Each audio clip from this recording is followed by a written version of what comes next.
дар мавҷ барномаи иттилоотии хабар.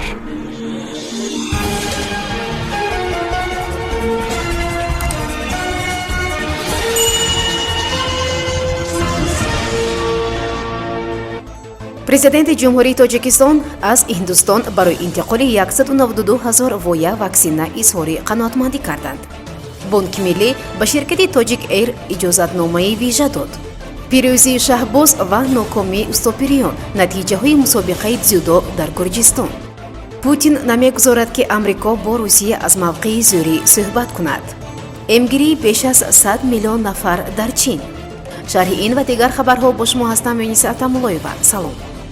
дар шаҳри Душанбе мулоқоти президенти ҷумҳурии Тоҷикистон муҳтарам Эмомалӣ Раҳмон бо вазири корҳои хориҷии Ҳиндустон Субрахманиям Ҷайшанкар, ки бо мақсади иштирок дар 9-мин конфронсияи қалби Осиё раванди Истанбул дар Тоҷикистон қарор дорад, баргузор гардид. тибқи иттилои дафтари матбуоти президенти мамлакат, зимни мулоқот вазъи кунунӣ ва дурнамои муносибатҳои ҳамкории Тоҷикистону Ҳиндустон дар соҳаҳои барои ҳарду ҷониб судманди сиёсӣ, иқтисодиву тиҷоратӣ, фарҳангиву гуманитарӣ ва дигар арсаҳо мавриди баррасӣ қарор дода шуд. роҳбари давлат муҳтарам Эмомалӣ Раҳмон зимни мулоқот таъкид намуданд, ки Ҳиндустон яке аз кишварҳои калидии қитъаи Осиё маҳсуб меёбад ва Тоҷикистон ба бештар мустаҳкам намудани муносибатҳои гуногунҷанбаи Тоҷикистону Ҳиндустон аҳамияти пайваста медиҳад. дар ин зимн зарурати тақвияти фаъолияти комиссияи байниҳукуматӣ оид ба ҳамкории тиҷоратӣ, иқтисодӣ, илмӣ ва техникӣ, беҳтар гардонидани фазои сармоягузориву соҳибкорӣ ва ҷалби сармояи мустақим барои таъмини рушди устувории иқтисодиёт, татбиқи лоиҳаҳои зерсохториву истеҳсолӣ ва тиҷоративу хидматрасонӣ дар Тоҷикистон таъкид гардид, қайд кардааст манбаъ.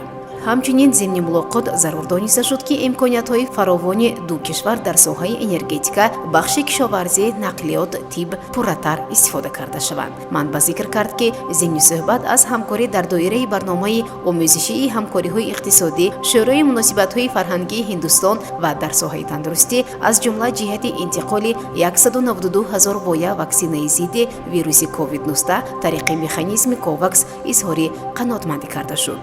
дар фарҷоми суҳбат ҷонибҳо барои таҳкиму густариши минбаъдаи робитаҳои гуногунҷанбаи ду кишвари дӯст алоқамандии худро изҳор намуданд.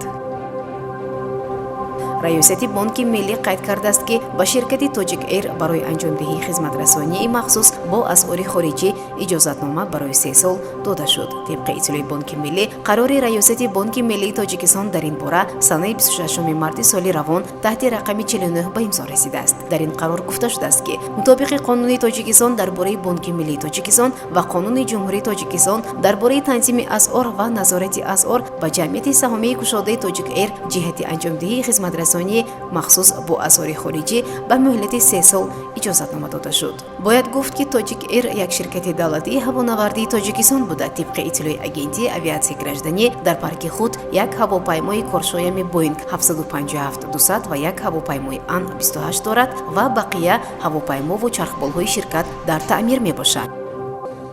дар пойтахти Гурҷистон, шаҳри Тбилис, мусобиқаи Тбилис Grand Slam оид ба дзюдо баргузор гардид. дар рӯзи ниҳоии мусобиқа Тоҷикистонро Комроншоҳи Устопириён муаррифӣ кард. тибқи иттилои Федератсияи дзюдои Тоҷикистон, Комроншоҳи Устопириён дар даври аввал озод буда, рақобатро аз даври дуюм бар зидди намояндаи Эстония Кусик Матиас баргузор кард.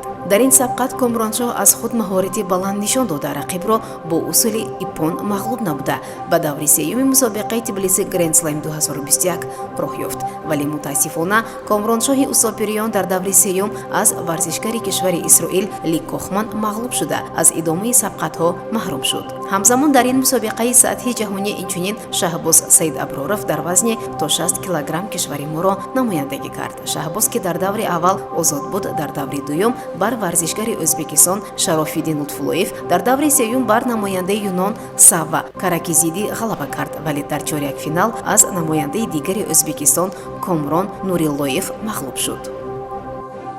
Дмитрий Песков, сухангӯи расмии президенти Федератсияи Русия, дар мусоҳиба бо рӯзномаи «Аргументи и факти» зимни шарҳи масъалаи имкони қатъи муносибатҳои дипломатӣ бо Вашингтон таъкид дошт, ки роҳбарияти олии кишвар ба Амрико намегузорад аз мавқеи зӯрӣ суҳбат кунад. Ин ғайриимкон аст. Амрикоиҳо ҳоло такрору ба такрор мегӯянд, онҳо бо ҳама кишварҳо аз мавқеи зӯрӣ ҳарф мезананд. На Путин ва на касе дигар аз роҳбарияти Русия намегузоранд, ки амрикоиҳо ё нафари дигар бо Русия чунин суҳбат кунанд. Ин масъала ғайриимкон аст, таъкид дошт сухангӯи президенти Федератсияи Русия Дмитрий Песков. ҳамзамон ӯ қайд кард, ки Москав сарфи назар аз тафовутҳо муколама бо Амрикоро муҳим медонад. Дар идома Песков ба рӯзноманигорон вокуниши охири Владимир Путин ба суханони ғайридипломатии охири президенти Амрико Ҷо Байденро мисол овард. Санаи 17 март дар мусоҳиба бо ABC News ӯ гуфт, ки Путин барои дахолат дар интихобот ба ҷавобгарӣ кашида мешавад ва инчунин ҳамтои русашро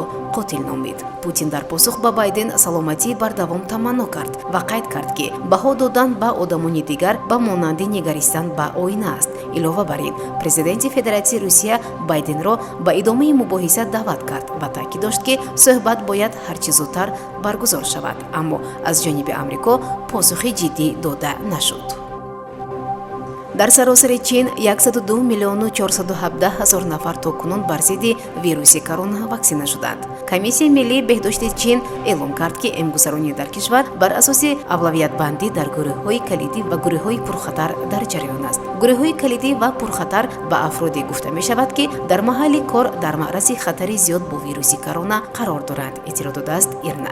Ли Бин, муовини Комиссияи миллии беҳдошти Чин гуфт, ба гурӯҳҳои пурхатар умдатан афроди солманд ва афроде, ки бемориҳои заминаӣ доранд, шомил мешавад.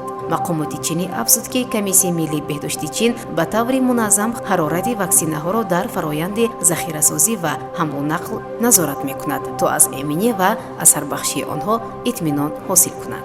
Ваксинация дар Чин бо истифода аз 4 ваксинаи сохти ширкатҳои Синофарм, Синовак ва Кансино идома дорад.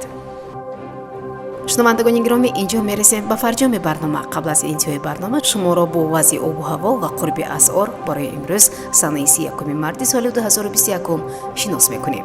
мувофиқи иттилои обу ҳавосанҷон, имрӯз ҳаво дар шаҳри Душанбе боронӣ боқӣ монда, ҳаво аз 4 то 12 дараҷа гарм мешавад. дар шаҳри Хуҷанд низ ҳавои боронӣ пешгӯӣ карда, ҳаво аз 7 то 13 дараҷа гарм мешавад. дар шаҳри Панҷаке низ, чун дар шаҳрҳои Душанбе ва Хуҷанд ҳавои боронӣ пешгӯӣ карда шуда, аз 3 то 9 дараҷа гарм мешавад. мувофиқи иттилои Бонки Миллии Тоҷикистон, қурби расмии асъор нисбат ба сомонӣ барои имрӯз чунин муайян шудааст. 1 доллари амрикоӣ 11 сомонию 31 дирам, 1 евро 13 сомонию 27 дирам ва 1 рубли русӣ 14 сомонӣ муайян шудааст. ин буд барномаи иттилоотии хабар. То барномаи дигар шоду пирӯз бошед. хайр. барномаи иттилоотии хабар аз рӯйдодҳои Тоҷикистон, минтақа ва ҷаҳон огоҳ бош.